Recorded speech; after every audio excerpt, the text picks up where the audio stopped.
اور یہاں آپ کو بڑی خبر سے آگاہ کریں کہ پی ٹی آئی کے منحرف رکن اور پی ٹی آئی پارلیمنٹرین کے چیئرمین پرویز خٹک کی مبینہ شرمناک ویڈیو سامنے آ گئی ہے۔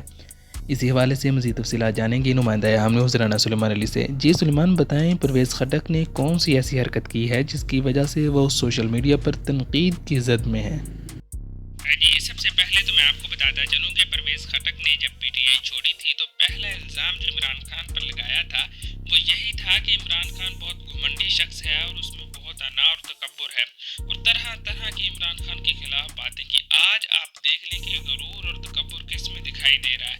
پرویز خٹک اپنے جلسے کے انتظامات دیکھنے کے لیے ایک گراؤنڈ میں پہنچے تو ایک غریب شخص نے ان سے مصافحہ کرنا چاہا، ان سے ہاتھ ملانا چاہا، تو پرویز خٹک نے اس سے ہاتھ ملانا بھی گوارا نہیں کیا۔ آپ اندازہ لگائیں کہ پرویز خٹک کی تو اتنی صحت ہی نہیں ہے جتنا وہ اپنا تکبر ظاہر کر رہے ہیں۔ حالانکہ جب سے انہوں نے پی ٹی آئی چھوڑی ہے یہ صفر ہو چکی ہیں، لیکن وہم نے پرویز خٹک کو دیکھیں کس حد تک گرا دیا ہے کہ وہ غریب شخص سے مصافحہ بھی نہیں کرنا چاہ رہے۔ وہ اپنے آپ کو جو ہے وہ جھاڑو سمجھ رہے ہیں، حالانکہ وہ جھاڑو کا ایک تیلا ہے۔ انہیں ہوش کے ناخن لینے چاہیے، ایسا نہ ہو کہ چند ایک لوگ جو اسلام میں جانے والے رہ گئے ہیں وہ بھی کہیں ان پر جوتے جھاڑنے نہ شروع کر دیں۔